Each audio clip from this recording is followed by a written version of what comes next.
Do you feel the vibes?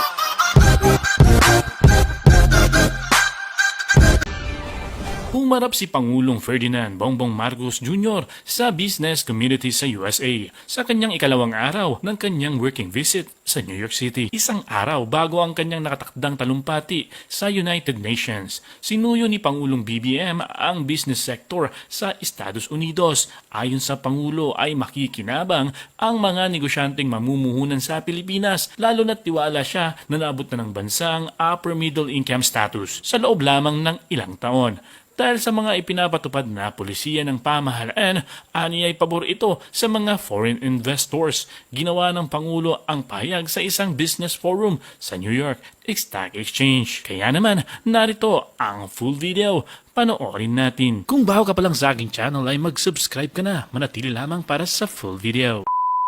Thank you very much, Mr. President. You touched on American businesses investing in the Philippines and the opportunities to do that through public-private partnerships, the infrastructure projects you identified on the onset as well.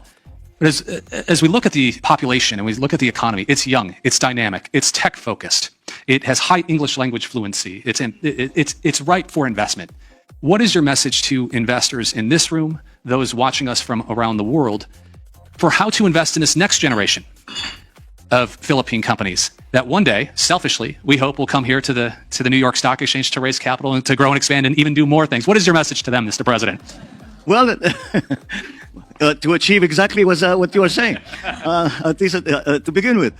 Yes, we certainly, when I'm asked why do you have such a bright view of the future, and my answer is always that there are 110 million Filipinos that are working towards the same goal, and that I still believe is our workforce is still our greatest asset, and it is something that we have seen succeed. First of all, with our overseas Filipino workers, but also in the development of the more sophisticated businesses that have come to the country, and highly technical, highly requiring technical proficiency, requiring good training in schools. We will still continue to try and improve the education system in terms of the technical side, the technical side of our workforce's training, and as we know, because that is becoming more and more important in the world. But the young people in the Philippines also, I suppose there is a form of institutional memory, and we still look to the United States as our partners. When we are in crisis, we look to the United States. We look to the relationship that has been forged over the many years, and I have to say that the reason that we have done that is that, for the most part, we can say that the United States has not failed us.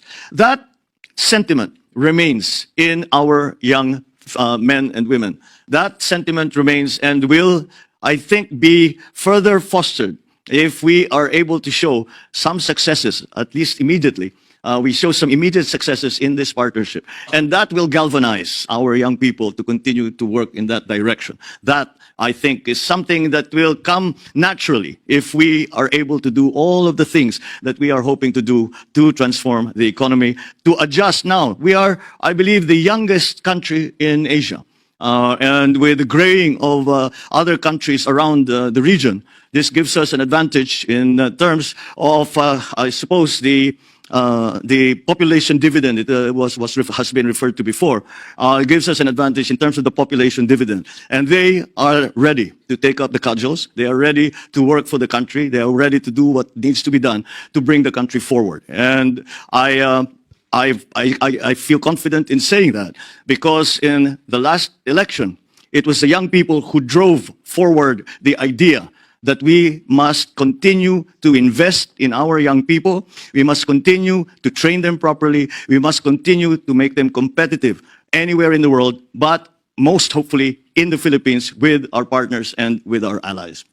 Well, thank you very much, Mr. President. It is clear you have a plan. Educated and ambitious workforce and meaningful economic reforms are coming together to make the Philippines an attractive destination for investment. And I have to say, looking at today's room, clearly you have gained the attention of business leaders and investors. We at the NYSE enjoy hosting programs like this where we can bring together leaders from the public sector and private sector to share ideas, to build relationships, and ultimately deliver impact.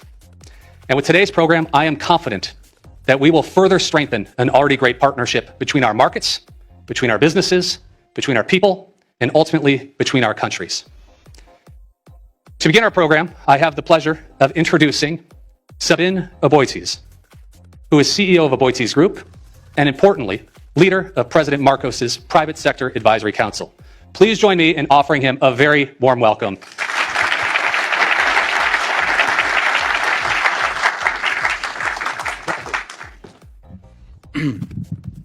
Good afternoon, everybody. As a representative of the Philippine business and behalf of the delegation here today, I want to thank all of you for the invitation to visit the financial center of the universe and touch base with our friends in the American business community. Your warm welcome is strongly felt and greatly appreciated. Personally, I'm really thrilled to be here. The New York Stock Exchange has energy like nowhere else in the world. The only natural and appropriate response to this invitation would be to return the favor in the best way that we know how. And with the same spirit of goodwill and partnership the United States has shown the Philippines for all these many decades. The friendship between our two countries has always been like Wall Street itself, a busy two-way street of economic give and take. And we sincerely hope and believe it will remain like this forever. So we're here today to support our president and his genuine efforts to revitalize this relationship and remind you of our commitment. We support his efforts to assure you of the integrity, of the stability, and the solidarity of his administration and the Philippine economic system, which is not without wounds, but neither without the determination to heal them. And of course, to unlock the massive economic potential our country has to offer with the help of good friends like you. We live in uncertain times, but in our corner of the world, the Philippines remains one of Asia's fastest growing economies. And with the pandemic now largely out of the way, we're back on the fast track, accelerating out of recovery mode and onto the promising possibilities of the future. Now more than ever, with the dawn of a new era of digital progress and an environment that has never been more enabling and conducive for business, the Philippines is ripe for investment. With the average Filipino being 23 years old, we have a large talent pool of young, competent, and reliable human resources. Our workforce is educated, English proficient, strongly customer-oriented, highly trainable, and adaptable to different cultures. Being a critical entry point for over 600 million people in the ASEAN region, the Philippines has easy access to key markets, which is a gateway to the East Asian economies, and is at the crossroads of international shipping lanes and airline routes. Our numerous operating economic zones and IT parks around the country are fully equipped with support capabilities that make it easy for companies of any size and from any part of the world to set up shop and conduct business with convenience and effectivity. We have bountiful and beautiful natural resources that provide investment opportunities in our agriculture and tourism industries. Our business process outsourcing, electronics, manufacturing, creative, maritime resources, and export industries have similar potential with track records of success.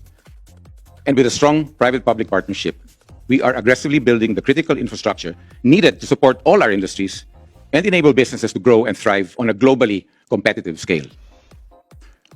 But most importantly, we have a strong leader with a compelling vision and the political will to realize it.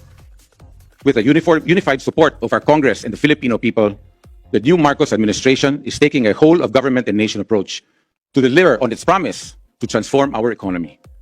We in the business community believe in this vision. And as our longtime allies and partners, we hope you will too. I've seen many presidents in my lifetime and they all have their strengths. The one we have today has quite cleverly gotten 30 of our country's busiest CEOs to voluntarily work for him. I know this because I'm one of them. And as convener of the Private Sector Advisory Council to the President, I have witnessed the ability of this man to bring together the best minds in business, use them to find real solutions to real problems, and then immediately implement them like he was flipping a switch. This is why we work for him, because he listens to reason and gets things done, because he has the humility to seek the help of those who know more in order to provide help to those who need more. This is the kind of decisive, action-oriented leadership we have today. This is the kind of leadership that inspires a nation to believe in its true worth And this is the kind of inclusive and collaborative leadership that will transform our economy into the next big thing in Asia. I thank you and good afternoon.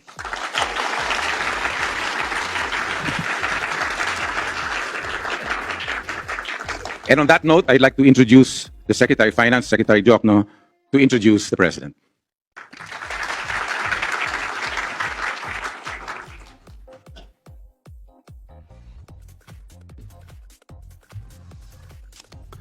Ladies and gentlemen, it is my honor to introduce to you the President of the Republic of the Philippines, President Ferdinand Romualdez Marcos Jr.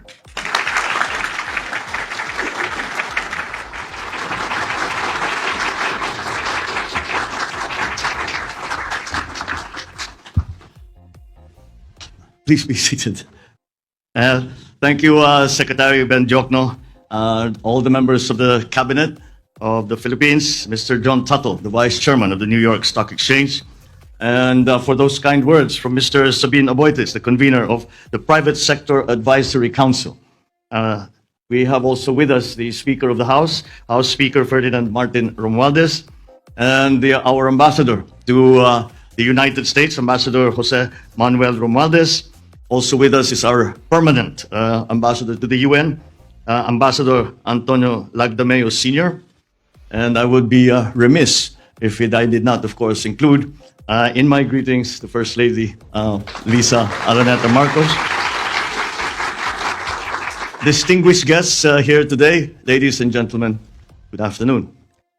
On behalf of the Philippine delegation, I wish to express our gratitude to the New York Stock Exchange for inviting us here today. I consider it an engagement of invaluable opportunity to share with you how we are further opening up our economy to accelerate our recovery. Bouncing back from the pandemic, the Philippine economy has seen robust growth since last year and has returned to its path toward upper middle income country status, achievable, we believe, within the next few years. Against this backdrop, we have increased the scope for mutually beneficial investments that would mean more jobs and a better quality of life for Filipinos. For investors, doing business in the Philippines is an opportunity to reap the benefits of a vibrant economy. We are proud to share that we recently enacted policies to further liberalize our economy and welcome more foreign investment to our shores. First, we passed legislation to lower corporate income tax rates and rationalize fiscal incentives. Second, we reduced the minimum paid-up capital requirements for foreign retailers and foreign startups, bringing in advanced new technology. And third, we now allow full foreign ownership of companies providing public services such as telecommunications, shipping, air carriers, railways, subways, airports, and toll roads. The United States and the Philippines have strong and enduring ties in trade and commerce, among many other areas of cooperation.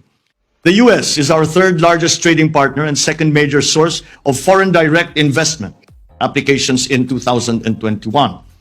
To international investors, the Philippines offers high-quality labor, a large consumer market, and a wide range of fiscal and non-fiscal incentives.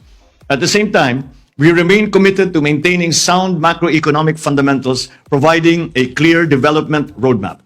Let me expound a little bit on these important points. First, sound macroeconomic fundamentals. Our gross domestic product is projected to grow by 6.5% to 7.5% this year, by 6.5% to 8% from 2023 to 2028. The employment situation has improved following the temporary disruption caused by the pandemic. The unemployment spike of 17.6% in April 2020 fell drastically to 5.2% in July this year, the lowest record for all July rounds of our labor force survey since 2005. Manufacturing activity has accelerated, staying above the growth threshold of 50 for the past 7 consecutive months and settling at 51.2 last August. Trade is back to double-digit growth, with demand for trade partners boosting our exports, and with domestically situated firms importing more inputs in anticipation of rising demand. At the same time, with our commitment to fiscal discipline, the country's debt-to-GDP ratio has improved to 62.1% as of end June this year from 63.5% in the previous year. At the height of the COVID-19 crisis, the government implemented massive stimulus programs to readily support the most vulnerable sectors. Although our borrowings increased substantially during the pandemic, we continue to reduce the cost of our public debt through judicious debt management. Now that the economy is reverting to normalcy, the government is likewise heading back to the path of fiscal consolidation. We will reduce the government debt to GDP ratio to below 60% by 2025 and further down to 51.2% by the end of my term in 2028. Our economy's resilience to crises is recognized internationally. The Philippines has maintained its investment-grade credit ratings throughout the pandemic amid the wave of rating downgrades globally. As we look forward to achieving upper middle income status, we are also gearing up for A territory credit ratings in the medium term. On the external front, we have sufficient buffers against external shocks.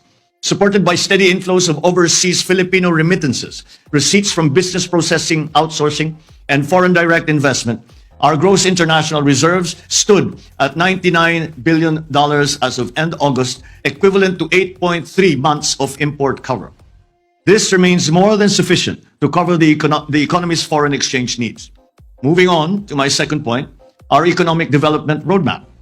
In the near term, our top priorities are protecting the purchasing power of families by managing inflation, reducing the scarring effects of the pandemic, and ensuring sound macroeconomic fundamentals. Thus, we are implementing policies that enhance food security, transport, reduce energy costs, and logistical costs, strengthen social protection, and enhance the quality of education and skills training of our workers. As we pursue our short-term agenda, we build the foundations for a stronger, more inclusive future. Our medium-term agenda includes reducing the poverty rate to single digits by 2028 and undergoing an industrial transformation through which science, technology, and innovation and sustainability will drive our industries. In all our endeavors, the private sector must be a partner. We seek partnerships in many areas of our development agenda. In public infrastructure, such as mass transit systems, airports, toll roads, in public services, in digitalization initiatives, in the energy development agenda, in efforts to modernize agriculture, and in programs aimed at strengthening our industries, to just name a few. For American businesses, we offer investment opportunities in areas such as information technology and business process management, or IT BPM, medical products and devices, electric vehicles and batteries, agribusiness and telecommunications infrastructure and services. Despite external headwinds, the Philippines' economy's resilience, reinforced by sound policies and decisive leadership, makes us confident about our future. Over the past few decades, as the Philippines transformed into one of the most promising emerging markets, the United States has been among our steady partners. For that, we are truly grateful. At the same time, American companies doing business in the Philippines have benefited significantly from our economic successes. I wish to emphasize that the Philippines is keen to continue nurturing the ties that help produce mutual benefits for both our economies, our organizations, and our peoples. Let us achieve many more milestones together. Thank you very much for this opportunity, and good afternoon to you all. Just Q&A.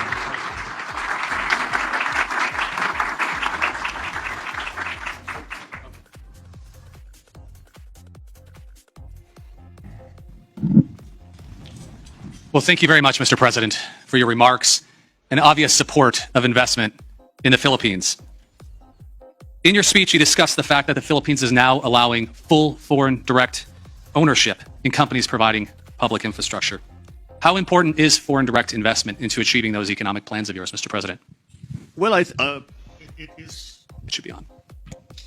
Certainly, as we attempt to transform the economy, and I use the word transform because it is my belief that the way to bring our economies back to the level of activity that we enjoyed before the pandemic, we have to understand that the global economy has changed. And we have to position ourselves, certainly, to be able to take advantage of those changes, to have a head start in the new economy that we are still, as of now, starting to form globally. And a large part of that will be foreign investment in the Philippines. And when I speak of foreign investment, I speak especially of capital-intensive investment. Because although we have our GDP, if we look at our GDP figures, a great deal of the contribution to GDP has been in our service sector. And therefore, we think that it is manufacturing, the area of manufacturing where we can still do a better job. And this is one way, the foreign direct investment, capital intensive investment is also something that we are going to actually to need for us to be able to achieve the targets that we have set for our economy, have set for our country. And it is going to be key. As we are trying to define or determine the mix between loans and capital-intensive investment. So the part that capital-intensive investments play is going to be a very important aspect of this transformation of our economy that I speak of. So that is a large part of what we are doing here, and that is why when I came here to New York, ostensibly, first of all, because we are attending I will be speaking before the UN General Assembly tomorrow, but I also brought the whole economic team of the government, of the cabinet, with us. And again, the private sector business leaders also are here with us, precisely to show and explain once to our prospective investors where the Philippines is headed, what changes we have made so that investment will be more profitable and more attractive for foreign investors, especially coming from the United States. So it plays a central role in all that we are planning to do for our economy. It is, once again, something that we recognize in government we have a part to play in. We have to fundamentally restructure the bureaucracy, the government. We listen to the chambers of commerce that tell us what are the obstacles that they find in their way, such as the ease of doing business, the prices of energy, all of these and these other legislative guarantees that investors are looking for. And I believe we are headed in the right direction. And I believe that if we continue down this road and we are able to attract investors to this new investing climate that we are starting to create in the Philippines, then I believe that with the role that foreign direct investment will play, I think we could succeed. But that just illustrates how important we consider that investment to the transformation of our economy. Well, thank you very much, Mr. President. You mentioned two themes in particular. One was, of course, foreign direct investment, but you also touched on the United States and it being one of the most important investors in the Philippines. Now, the United States and the Philippines have long enjoyed a very productive relationship and partnership. Can you talk a little bit about that partnership and how you see it going forward? Well, our relationship has gone back for over 100 years between the United States and the Philippines. And as we just earlier today, we had a lunch that was hosted by the U.S.-Philippine Society. And I spoke to them and we talked perhaps more on the subject of geopolitics. And I explained that it is very clear to me in my vision for the way that the country will move forward, that I cannot see the Philippines in the future without having the United States as a partner. And although I was referring to the geopolitics of it, and I was referring to the political situation in the region and around the world, that certainly does continue to apply in our exchanges in the economic front. And many of the drivers of our early economy were actually American corporations. Many of the strongest corporate benefactors really to government and to the rest of society in the Philippines were coming from the United States. Now, of course, this has evolved as time has gone on, but the strength of that relationship continues. And we envision a further strengthening of those relationships. I believe that the political, economic, diplomatic relations that we make, the partnerships that we forge and that we strengthen now, are going to be extremely necessary for the simple reason that they provide the stability in this highly unstable economic, political, geopolitical, diplomatic environment. This is something that is central to our thinking when it comes to the economic planning for the Philippines. So again, we have adjusted many of our ways of doing business at the behest of our friends in the United States and of the American businesses that are already in the Philippines. And so I think that will give us great opportunities in the future, and for both our countries, for private corporations, for government-to-government agreements and arrangements. We have really opened up the policy of the Philippines to more of these public-private partnerships, but not only PPPs, but also G2G arrangements, as I mentioned, joint venture between private entities, and it is something that we feel can actually be achieved. So the United States has always been central to that.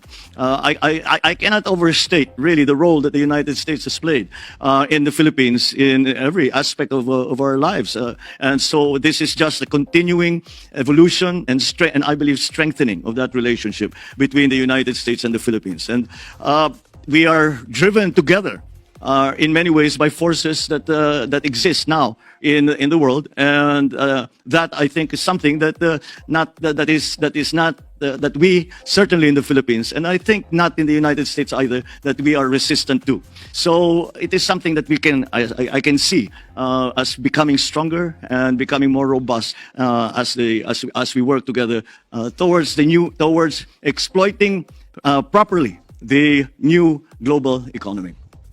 Thank you very much, Mr. President. You touched on American businesses investing in the Philippines and the opportunities to do that through public-private partnerships, the infrastructure projects you identified on the onset as well. But as we look at the population and we look at the economy, it's young, it's dynamic, it's tech-focused, it has high English language fluency, it's ripe for investment.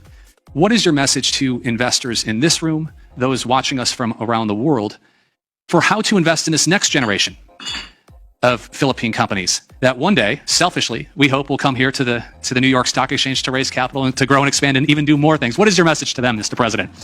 Well, to achieve exactly what you are saying, at least to begin with.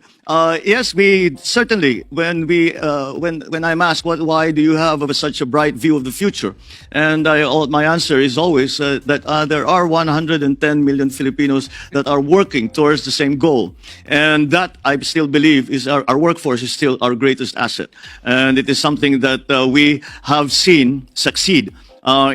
First of all, with our overseas Filipino workers, but also in the development of the more sophisticated businesses that have come to the country, and highly technical, highly requiring technical proficiency, requiring good training in schools. We will still continue to try and improve the education system in terms of the technical side, the technical side of our workforce's training, and as we know, because that is becoming more and more important in the world. But the young people in the Philippines also, I suppose there is a form of institutional memory. And we still look to the United States as our partners. When we are in crisis, we look to the United States. We look to the relationship that has been forged over the many years. And I have to say that the reason that we have done that is that, for the most part, we can say that the United States has not failed us. That sentiment remains in our young men and women. That sentiment remains and will, I think, be further fostered if we are able to show some successes, at least immediately. We show some immediate successes in this partnership, and that will galvanize our young people to continue to work in that direction. That, I think, is something that will come naturally if we are able to do all of the things that we are hoping to do to transform the economy, to adjust now. We are, I believe, the youngest country in Asia. And with the graying of other countries around the region, this gives us an advantage in terms of, I suppose, the population dividend. It has been referred to before. It gives us an advantage in terms of the population dividend, and they are ready to take up the cudgels. They are ready to work for the country. They are ready to do what needs to be done to bring the country forward. And I feel confident in saying that, because in the last election, it was the young people who drove forward the idea that we must continue to invest in our young people. We must continue to train them properly. We must continue to make them competitive anywhere in the world, but most hopefully in the Philippines with our partners and with our allies. Well, thank you very much, Mr. President. It is clear you have a plan, you have an opportunity, And I know I speak for many business leaders and investors in this room that they leave today not only with a renewed sense of optimism, but a further enhanced and strengthened sense of optimism about the opportunities in the Philippines. And on behalf of the New York Stock Exchange, we are thrilled to play our small little part today in providing a platform for you and your country to deliver that message. And there's no better platform than The Bell, which is the most highly viewed news event in the world on a given day. Similar to what Mr. Aboites mentioned, we are all thrilled to be here. As when we were talking before coming out here, I said, well, of course we're familiar with the New York Stock Exchange and The Bell and that most important balcony in the world. But we had always watched it from afar, and to have the opportunity to be here personally and to be with all of you in the New York Stock Exchange has been a great opportunity and a great pleasure. Well, wonderful. Thank you very much. It is our honor to have you here, Mr. President. Thank you all for being with us today. And we'll make our way down and ring that bell, Mr. President. Thank you very much. Maraming salamat sa panonood. Sa naging usapin na ito ay malaya kayong magbigay ng opinion, suwestyon, dyan lang sa comment section. Tell me pretty lies, look me in the face. Tell me that you love me, even if it's